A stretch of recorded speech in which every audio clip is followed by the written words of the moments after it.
ലോകം സാമ്പത്തിക മാന്ദ്യത്തിലേക്ക് നീങ്ങുന്നതായി മുന്നറിയിപ്പ് നൽകി വേൾഡ് എക്കണോമിക് ഫോറത്തിന്റെ സർവേ. ഫോറം പുറത്തിറക്കിയ ചീഫ് എക്കണോമിസ്റ്റ് ഔട്ട്ലുക്കിലാണ് സാമ്പത്തിക വിദഗ്ധർ ഈ വർഷം മാന്ദ്യം പ്രവചിക്കുന്നത്.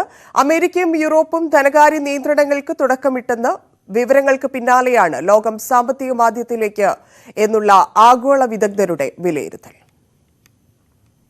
ഇക്കണോമിക് ഫോറത്തിന്റെ സർവേയിൽ പങ്കെടുത്ത ഭൂരിഭാഗം വിദഗ്ധരും സാമ്പത്തിക മാന്ദ്യത്തിനുള്ള സാഹചര്യമാണ് മുൻകൂട്ടി കാണുന്നത്.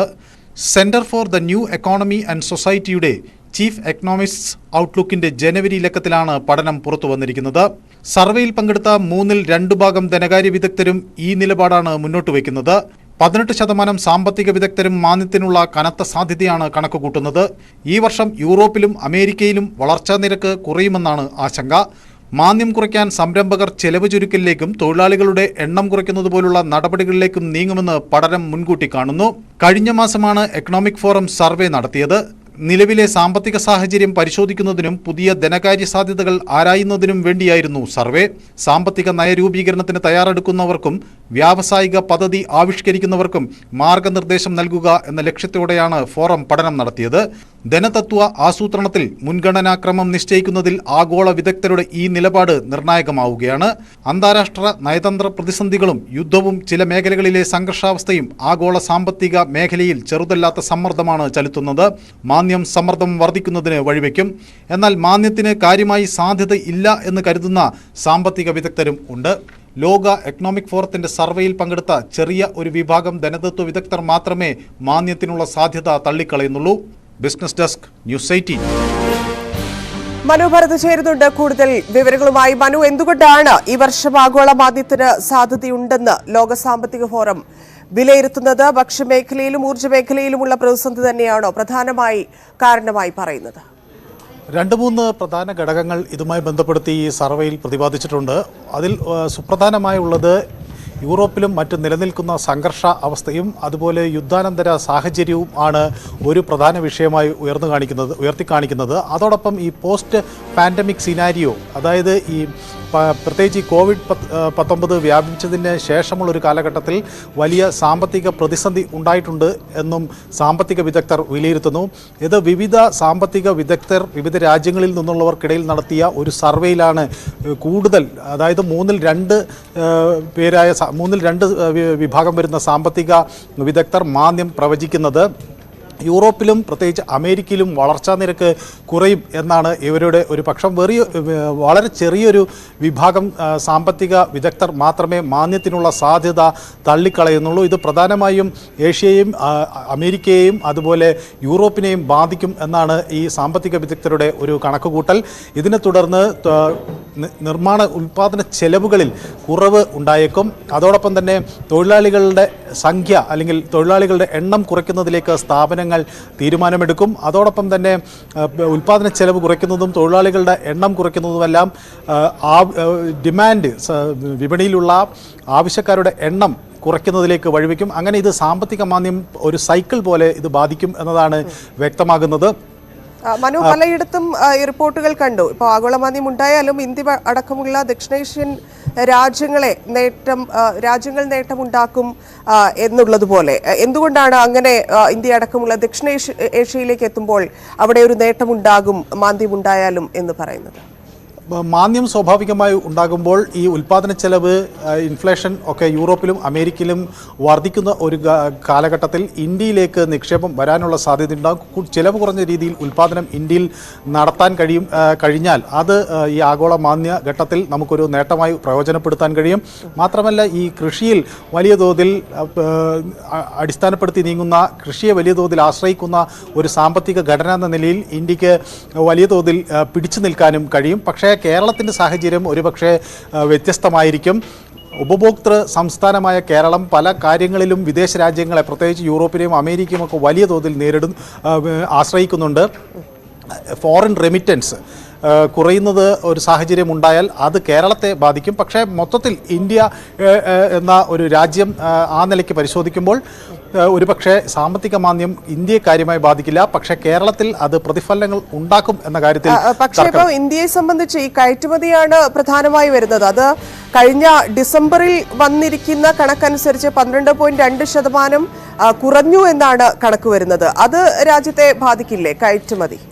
സ്വാഭാവികമായും ഈ മാന്ദ്യത്തെക്കുറിച്ച് പഠനം നടത്തിയിട്ടുള്ള വിദഗ്ധരെല്ലാം പറയുന്നത് ഈ ട്രേഡ്, അതുപോലെ ഇൻവെസ്റ്റ്മെൻറ്റ് തുടങ്ങിയ എല്ലാ മേഖലകളെയും ഈ മാന്ദ്യം ബാധിക്കുമെന്നാണ്. സ്വാഭാവികമായി കയറ്റുമതി കുറയുന്നത് ഇന്ത്യയിലെ പണത്തിൻ്റെ മൂല്യം കുറയ്ക്കുന്നതിന് ഇടവയ്ക്കും. അത് സ്വാഭാവികമായും ഇൻഫ്ലേഷനിലേക്ക് വഴിവെക്കും.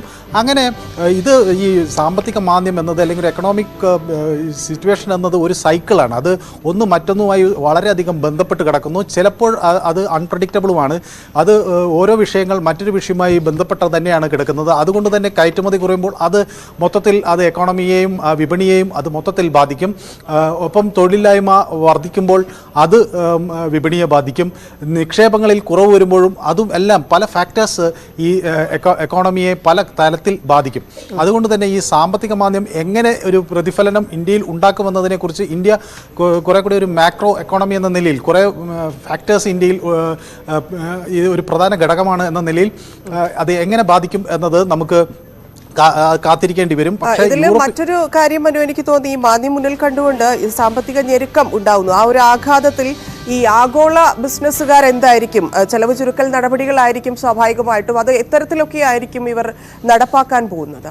പ്രധാനമായും ഉൽപാദന ചെലവ് കുറയ്ക്കുക എന്നതിലേക്കായിരിക്കും എല്ലാ ആഗോള സംരംഭകർ ശ്രദ്ധിക്കുക. ഇതിൽ ഒരു പ്രധാന വിഷയം ഉൽപാദന ചെലവ് കുറയ്ക്കുന്നതിൻ്റെ ഭാഗമായി ഡൗൺ സൈസിങ് അഥവാ ആളുകൾക്ക് തൊഴിൽ നഷ്ടമാകുന്ന ഒരു സാഹചര്യം ഉണ്ടാകും. അതോടൊപ്പം തന്നെ ഈ ഉൽപാദന ചെലവ് കുറയ്ക്കാനായുള്ള മറ്റ് മാർഗങ്ങളും ഈ ആഗോള സംരംഭകർ ആരായും.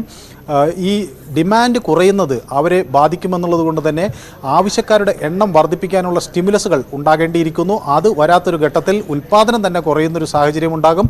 അപ്പോൾ ഡൗൺ സൈസിങ്ങും ആളുകളെ തൊഴിൽ നഷ്ടമാകലും അതുപോലെ തന്നെ ഈ സാമ്പത്തികമായ ചിലവ് ചുരുക്കൽ നയങ്ങളും എല്ലാം തന്നെ ഇതിലുണ്ടാകും. അങ്ങനെ വലിയ ഒരു തലത്തിൽ ഇത് ഒരു പ്രതിഫലനം ഉണ്ടാക്കും എന്നാണ് മനസ്സിലാക്കേണ്ടത്. ഇതിൽ മറ്റൊരു കാര്യം, ഇപ്പം നേരത്തെ തന്നെ സാമ്പത്തിക വിദഗ്ധർ പല അഭിപ്രായക്കാരാണ്. വളരെ ചെറിയൊരു ശതമാനമാണെങ്കിൽ പോലും ഈ ഒരു മാന്ദ്യം ഉണ്ടാകില്ല എന്ന് അഭിപ്രായപ്പെടുന്നവരാണ്. പക്ഷേ മാന്ദ്യത്തിലേക്ക് കടക്കുന്നു ഇല്ലെങ്കിൽ ഈ വർഷം ഉണ്ടാകുമെന്ന് പറയുന്നവരെ സംബന്ധിച്ച് ഇപ്പോൾ യൂറോപ്പിലെയും US-ലെയൊക്കെ വളർച്ചാ സാധ്യത മങ്ങിയതാണോ? ആ കാര്യത്തിൽ ഈ സാമ്പത്തിക വിദഗ്ധരൊക്കെ ഒരേ അഭിപ്രായക്കാരാണോ? ഒരു സാമ്പത്തിക മാന്ദ്യം എന്നത് ഒരു സിംഗിൾ ഫാക്ടറിൻ്റെ ഒരു ബൈ പ്രോഡക്റ്റ് അല്ല. അത് പല ഘടകങ്ങൾ അതിലേക്ക് കോൺട്രിബ്യൂട്ട് ചെയ്യും. ഒന്നാമത് ഈ പോസ്റ്റ് പാൻഡമിക് സിറ്റുവേഷൻ തന്നെ ഈ എക്കോണമിയെ വല്ലാതെ ബാധിക്കുന്ന ഒരു സാഹചര്യമാണ് നമുക്കറിയാം. കാരണം ഈ പോസ്റ്റ് പാൻഡമിക് സിനാരിയോയിൽ ആളുകളുടെ ഉൽപ്പാദനശേഷിയും ആളുകളുടെ വാങ്ങൽ ശേഷി വല്ലാതെ തന്നെ കുറഞ്ഞിട്ടുണ്ട്. അതുകൊണ്ട് തന്നെ വിപണിയുടെ ഉൽപ്പാദനശേഷിയും കുറഞ്ഞു. അതോടൊപ്പം മറ്റ് പല ഘടകങ്ങൾ കൂടി ഇതിലുണ്ട്. യൂറോപ്പിനെ സംബന്ധിച്ചിടത്തോളം അവിടെ ഈ നയതന്ത്ര പ്രതിസന്ധികൾ, അതുപോലെ രാജ്യങ്ങൾ തമ്മിലുള്ള തർക്കങ്ങൾ, ഒപ്പം യുദ്ധം, യുക്രൈൻ യുദ്ധം, അങ്ങനെ നിരവധി ഘടകങ്ങൾ ഇതിനെ ബാധിച്ചിട്ടുണ്ട്. ഇത് എല്ലാത്തിൻ്റെയും കൂടി ഒരു ആകത്തുകയായിട്ടായിരിക്കും മാന്ദ്യം ഉണ്ടാകുക എന്നതാണ് പ്രവചനം. ഏതായാലും ഈ പ്രവചനം എത്ര കണ്ട് കനത്തതായിരിക്കും അല്ലെങ്കിൽ ഈ മാന്ദ്യം എത്ര കണ്ട് കനത്തതായിരിക്കും എന്നതിനെക്കുറിച്ചാണ് പ്രധാനമായി ആശങ്കയുള്ളത്. ഒരു വിഭാഗം ധനതത്വ ശാസ്ത്രജ്ഞരാകട്ടെ വളരെ ശക്തമായ മാന്ദ്യം ഉണ്ടാകും എന്ന് ധരിക്കുന്നവരുണ്ട്. എന്നാൽ ചെറിയ തോതിൽ മാന്ദ്യം ഉണ്ടാകും. അത് യൂറോപ്പിനെയും അമേരിക്കയെയും കാര്യമായി ബാധിക്കും. പക്ഷേ മറ്റ് പലയിടങ്ങൾക്കും അതിൽ നിന്നും മാറ്റമുണ്ടാകും എന്ന് കരുതുന്ന ആളുകളും ഉണ്ട്. ഏതായാലും മാന്ദ്യം ഉണ്ടാകും എന്നാണ് ആഗോളതലത്തിലുള്ള സാമ്പത്തിക വിദഗ്ധരിൽ ഒരു വലിയ വിഭാഗം തറപ്പിച്ച് വിശ്വസിക്കുന്നത്. ഇതിലിപ്പോൾ നേരത്തെ മനു പറഞ്ഞതുപോലെ ഇന്ത്യയുടെ സ്ഥിതി ആയിരിക്കില്ല കേരളത്തിൽ എന്ന് പറയുന്നു. എന്തൊക്കെ കാരണങ്ങൾ കൊണ്ടാണ് അത്തരത്തിൽ? പല സ്റ്റേറ്റുകളും പല രീതിയിൽ റൺ ചെയ്യുന്നൊരു രാജ്യം കൂടിയാണ് നമ്മുടേത്. കേരളത്തെ പ്രധാനമായി ബാധിക്കുന്ന മേഖലകൾ ഇല്ലെങ്കിൽ ഏതൊക്കെ തരത്തിൽ എന്തൊക്കെ രീതിയിലേക്ക് ബിസിനസ് ആണെങ്കിലും മറ്റ് കയറ്റുമതി കാര്യങ്ങളാണെങ്കിലും ഒക്കെ എങ്ങനെ മാറാനാണ് സാധ്യത? കേരളത്തിൻ്റെ ലേബർ ഫോഴ്സ് പ്രധാനമായും ഇന്ത്യക്ക് പുറത്താണ് പ്രവർത്തിക്കുന്നത്. അതുകൊണ്ട് തന്നെ ഫോറിൻ റെമിറ്റൻസ് കേരളത്തിൻ്റെ സമ്പദ്ഘടനയിൽ ഒരു വലിയ പങ്ക് വഹിക്കുന്നുണ്ട്. അപ്പോൾ യൂറോപ്പിലും അമേരിക്കയിലുമൊക്കെ ജോലി ചെയ്യുന്ന ആളുകൾ അവിടെ നിന്ന് ഇന്ത്യയിലേക്ക് അവരുടെ നാട്ടിലേക്കൊക്കെ അയക്കുന്ന പണം നമ്മുടെ എക്കോണമിക്ക് കരുത്തു പകരുന്നതാണ്. ഇപ്പോൾ വേറൊരു ഫാക്ടർ പുറത്തു വന്നിട്ടുള്ളത്, പലരും ഇപ്പോൾ അവിടെ തന്നെ സെറ്റിൽ ചെയ്യാൻ ശ്രമിക്കുന്നു എന്നത് ഇപ്പോൾ ഫോറിൻ റെമിറ്റൻസിൻ്റെ തോത് കുറയ്ക്കുന്ന ഒരു സാഹചര്യം ഉണ്ടാക്കിയിട്ടുണ്ട്. അതോടൊപ്പം അതിന് ആക്കം കൂട്ടിക്കൊണ്ടായിരിക്കും ഈ മാന്ദ്യവും കേരളത്തെ ബാധിക്കുക. പൂർണ്ണമായ ഒരു കൺസ്യൂമർ സ്റ്റേറ്റ് എന്ന നിലയിൽ കേരളത്തിലേക്ക് ഈ ഫോറിൻ റെമിറ്റൻസ് വരുന്നത് കുറയുമ്പോൾ ഇവിടെ ആളുകളുടെ സാധനങ്ങൾ വാങ്ങാനുള്ള ശേഷി സ്വാഭാവികമായും കുറയും. അത് ഉൽപ്പാദനത്തെ ബാധിക്കും. കൃഷിയിൽ വലിയ തോതിൽ കേരളത്തിനൊരു ത്രസ്റ്റ് ഇല്ല. അതുകൊണ്ട് തന്നെ കാർഷിക മേഖലയുടെ ഒരു പിൻബലം കേരളത്തിന് ഉണ്ടാകില്ല. ആകെയുള്ള നാണ്യവിളകളുടെ ഒരു കരുത്താണ്. അത് എത്രമാത്രം ഈ മാന്ദ്യത്തെ മറികടക്കാൻ കേരളത്തെ സഹായിക്കും എന്നത് നമുക്ക് നോക്കിക്കാണേണ്ടതേ ഉള്ളൂ. ശരി, നന്ദി മനു വിവരങ്ങൾക്ക്.